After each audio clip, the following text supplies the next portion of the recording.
తాకట్టు పెట్టి సొంత కోసం వచ్చి చేస్తే ఏమవుతారు? దేనికోసం? మనిషికో చట్టం ఉండదు కదా. చట్టం అనేది రాజ్యాంగంలో ఐపీసీ అందరికీ ఒకటే, ఒకటి కోలాగా ఉండదు.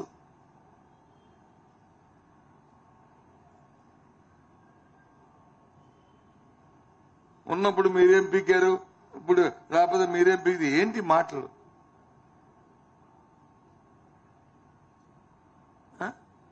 ఏవో డైలాగులు పనికొస్తాయి తప్ప ప్రజా జీవితంలో రాజకీయాల్లో ఈ మాటలు పనికిరావు.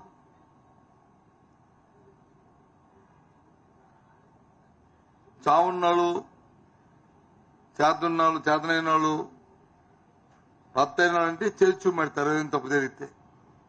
అంతేగాని ఎక్కువ మాటలు చెప్పరు. ఎక్కువ మాటలు చెప్పిన వాళ్ళకి ఆ పని అసలు తక్కువ మాటలే తప్ప. సమయం పాటించండి దయచేసి.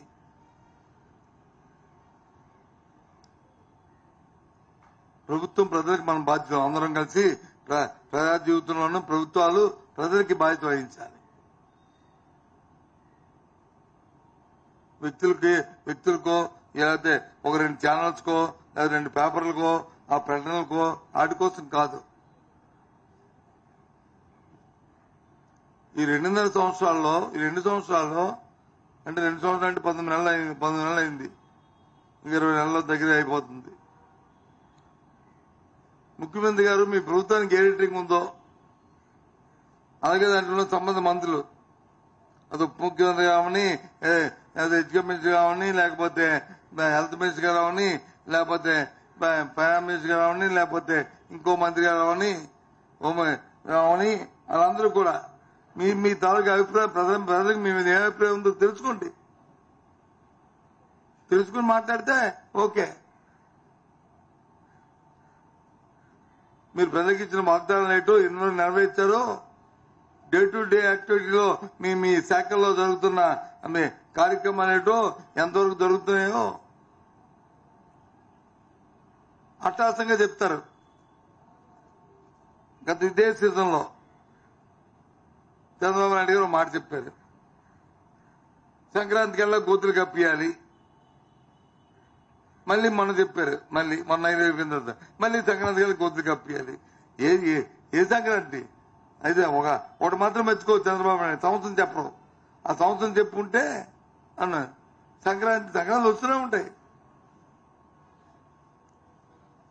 సంక్రాంతులు వస్తూనే ఉంటాయి. గోతులు కప్పారని దానికి కావాల్సి నిధిస్తే గోతులు కప్పుతారు. నిధులు ఇవ్వకుండా మాటలు చెప్తే గోతులు ఎవరు కప్పుతాడు? నిధులు ఇవ్వాలి కదా. నిధులు ఇవ్వకుండా గోతులు కప్పాడు.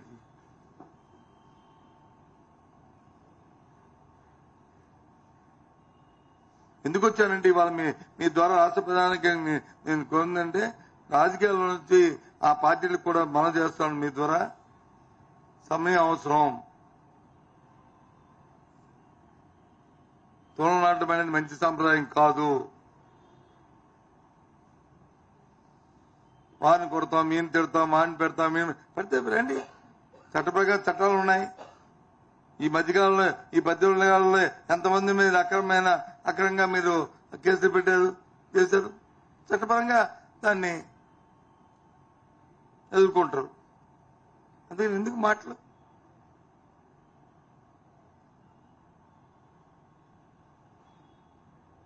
నేను లేస్తే మనిషిని కాదనకి లేస్తే మనిషిగా ఏడిపోతుంది. లేస్తే దయచేసి సమయం పాటించి ప్రజల మీద దృష్టి పెట్టండి. ఇవాళ ఏదైతే గ్రామీణ ప్రాంతాల్లో ఉపాధి హామీ చట్టం, దానివల్ల గ్రామీణ ప్రాంతాల్లో ఉపాధి పూర్తిగా కోల్పోయి నిరుద్యోగ సంస్థ గ్రామీణ ప్రాంతాల్లో పెరిగిపోయే ప్రమాదం ఉంది. మళ్లీ వలసపోయే ప్రమాదం ఉంది. పనుల కోసం ఎక్కడుంటే ఏ పట్టణ ప్రాంతాల్లో ఎక్కడుంటే అక్కడికి గ్రామీణ ప్రాంతం పూర్తి వలసలు ఇంకా మొదలయ్యే ప్రమాదం ఉంది. రైతాంగానికి కావాల్సిన సీజన్లకు కావాల్సిన ఎరువుల్ని సకాలంలో ఆ పంట కొనే ఏర్పాటుని వాటి మీద దృష్టి పెట్టండి. విద్యార్థికి ఇవ్వాల్సిన ఫీజు రింబర్స్మెంట్ ని కనీసం 1, 2, 3 వాయిదాలను రిలీజ్ చేసి ఆ విద్యార్థులను ఆదుకోండి. ఆరోగ్యశ్రీకి ఇవ్వాల్సిన బకాయిల్లో 1, 2, 3 వాయిదాలు ఇచ్చి హాస్పిటల్లో పేదవాడు వైద్యం చేసుకునే పరిస్థితి కల్పించండి రాష్ట్రంలో.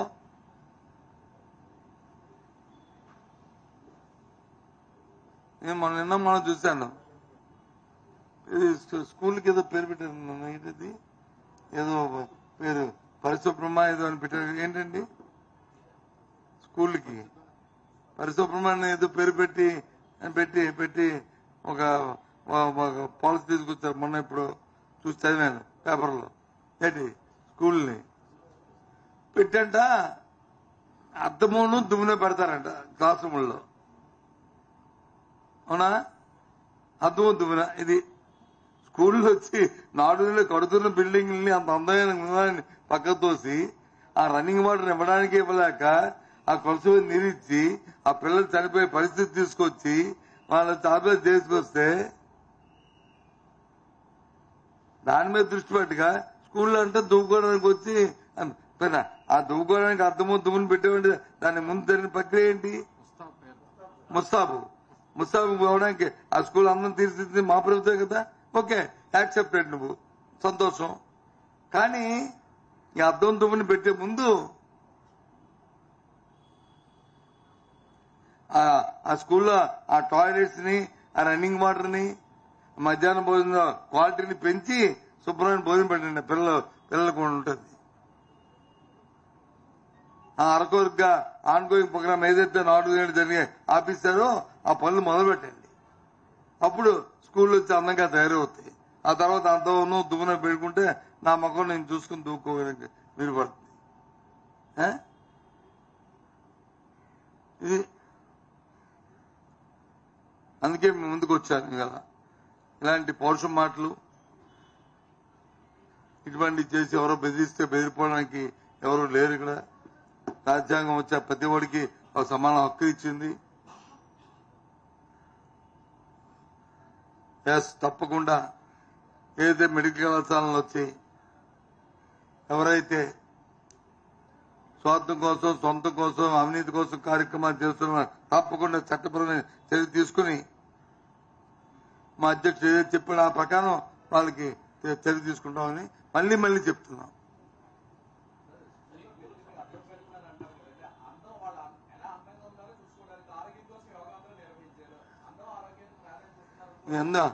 అన్నం వచ్చి చూసుకునే బదులు అన్నం ముందు ఆ స్కూల్ పరిసరాలు మేము చేశాము.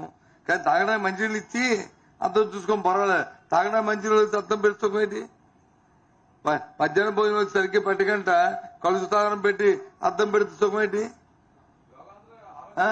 యోగాంధ్ర వచ్చి 300 కోట్లు ఖర్చు పెట్టి ఒక రోజుతో చేస్తే అయిపోద్దా?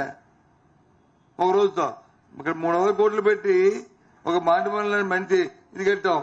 ఏది మన రుచికొండలో ఒక పెద్ద బిల్డింగ్ అది అసెట్ కింద ఇచ్చాం. అది మానేసి ఒక రోజు యోగాంధ్ర పెట్టి వచ్చి మాట్లాడితే ఎలాగా? అంటే నీకు నచ్చింది అనుకుంటున్నాడు. ప్రజలకు నచ్చింది కావాలా, మీకు నచ్చింది కాదు.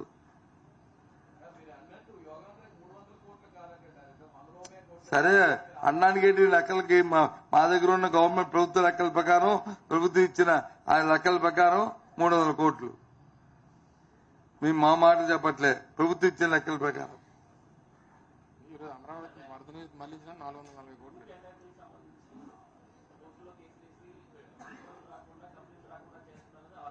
ఎస్, భూమికి సంబంధించిన దానికి వచ్చి మీరు వచ్చి కోర్టులో కేసేసి, అవును రూపాయికి ఏ సంస్థకి ఇచ్చారు? ₹1 రియల్ ఎస్టేట్ సత్వా ₹1 ఇవ్వడం. కపిల్ రియల్ ఎస్టేట్ గా ఉంది ₹1 కలిగిస్తారండి మీరు? ఇవ్వండి, మీ అప్లికేషన్ పెడతాం ₹1. ఈ బేస్ ఏంటి? ప్రజాధనాన్ని వచ్చి మీ ఇష్టం వచ్చినట్టుగా ఇచ్చేయడానికి వచ్చి అందుకే ఓటు ఇచ్చింది మీకు. అందుకు న్యాయస్థానానికి వెళ్ళాం. ఇల్లుకి ఎలాగిస్తారండి మీరు? ఓపెన్ యాక్షన్ పిల్లకంట, ఎక్స్పెక్టెడ్ ఇంట్రెస్ట్ పిల్లకంట ఏ రకంగా ఇస్తారండి?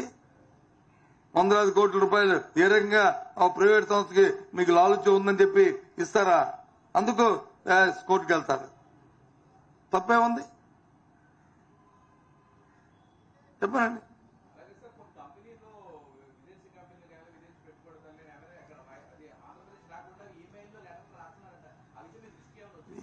నా దృష్టికి రాలే.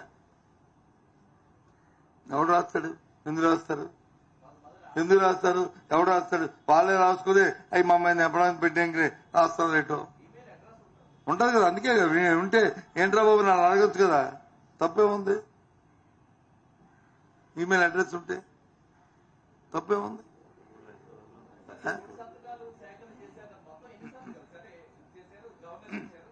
కోటి 4,02,40,000 4,02,200 చిల్లర ఎంత ఉన్నాయి అవి. కాదు మనం లేదు కాదు తప్పు. వాళ్ళు అమర్ గారు ఒకరు ఇంతకుముందు చెప్పుకుంటే అది పొరపాటు సర్దిద్దుకున్నాం. మనం మా నాయకుడు మా రాష్ట్ర అధ్యక్షుడు ఏదైతే చెప్పాడు అదే కరెక్ట్. మళ్ళీ మీకు మాకు కాంట్రవర్సీ అక్కర్లేదు దీంట్లో.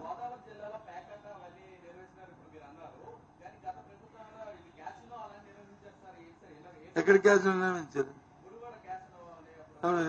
ఎప్పుడు క్యాష్ గుడివాడ క్యాష్ ఎప్పుడు నిర్మించారు? ఆ పండగకి ఏదో కోడి పందాలు ఎలా పెట్టుకుంటో అది పెట్టుకుంటే తప్పు అని చెప్పి దాన్ని చర్య తీసుకున్నాం కదా.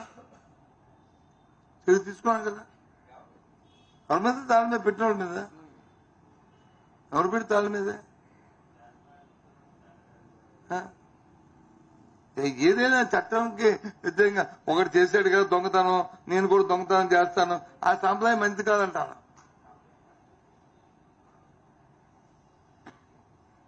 అది ఆ రోజు ఏ కాలమాన ఏ పరిస్థితి ప్రకారం చేసినా తప్పు, దాన్ని కొనసాగించకూడదు. అది మా అభిప్రాయం.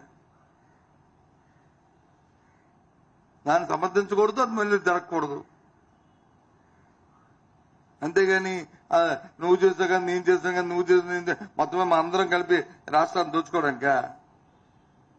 చెప్పండి.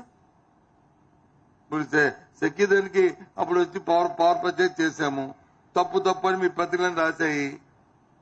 3 రూపాయలకి 2-4 పైసలకి అంత కొంటే మేము సబ్జెక్టు కరెక్షన్ పైసలు, మరి 3 రూపాయలు కొంటున్నారు. ఏమంటాం? తప్పు కదా అది. ఆ రోజు పరిస్థితి అవి, ఈ రోజు పరిస్థితి అది. దాన్ని ఆ లైన్ తీసుకొని దానికి మా తప్పు ఒప్పులు బేరీ చేసుకొని ప్రభుత్వాలు ముందుకెళ్లాలి. కానీ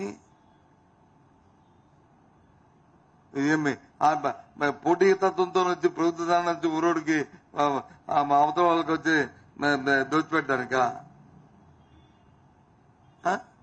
లేదు ఒకరు వచ్చి దూషణ పదాలు వాడుకొని వాళ్ళు బహిరంగంగా మాట్లాడుకోవడానికి ప్రజాస్వామ్యం అదుపు ఉండాలి. దయచేసి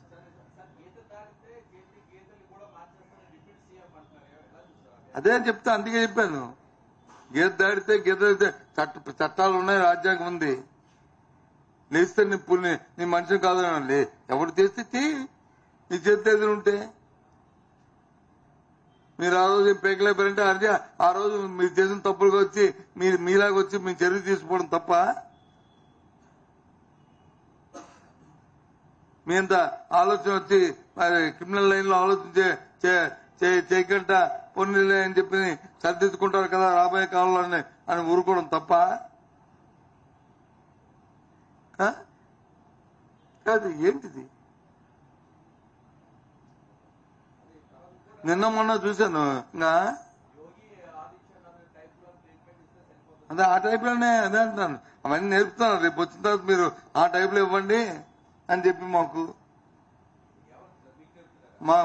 నేర్పుతున్నారు. మాకు మేము ఎప్పుడు చట్టాలు చేతితో తీసుకొని ఎప్పుడు ఆ రకమైన ఆలోచనతో ఉంటే ఇప్పటికి ఉంటే ఆ గీతం కాలేజీలో 1,80,00,000 కరెంటు కట్టాలంట. మరి బుల్డోజ్ తెలిపను కదా అంతానా? ఇది 180 కోట్లు కట్టాలంటే కాదు, 180 కోట్లు కట్టాలంటే మరి బుల్డోజ్ తెలిపను కదా. నేను వెళ్ళమని కాదు నా ఉద్దేశం. ఏ కారణం వల్ల కట్టాలి, ఎందుకు కట్టలేదు, ఎందుకు ఆ సంస్థ కూడా ప్రభుత్వం ఎందుకు ఆపింది, అది రియలైజేషన్ రావాలా. మరి యోగా దాన్ని తెలిపోదు కదా, మరి ఎందుకు ఆగింది ఆలోచించుకోవాలి మాట్లాడే ముందు.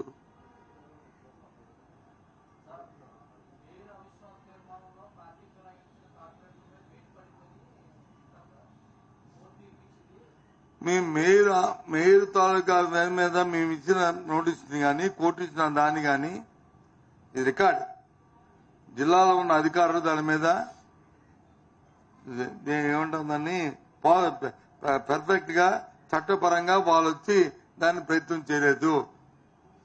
చట్ట విరుద్ధంగా వాళ్ళు నిర్ణయాలు తీసుకున్నారు. కాబట్టి అధికారుల మీద తీసుకున్న నిర్ణయాల మీద మళ్ళీ మేము కోర్టుకు వెళ్లి వాళ్ళ మీద కంటెంప్ట్ కూడా చేస్తున్నాము. సరైన నిర్ణయం తీసుకోలేదు. ప్రభుత్వం తాలూకా ఒత్తిడి లొంగి వాళ్ళు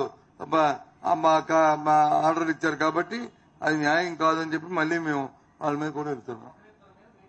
అది ఒకరిద్దరి మీద ఏంటండి, 16 మంది వెళ్తే ఒకరిద్దరి మీద ఏంటి, 16 మంది వెళ్తే ఒకరిద్దరి మీద ఏంటి?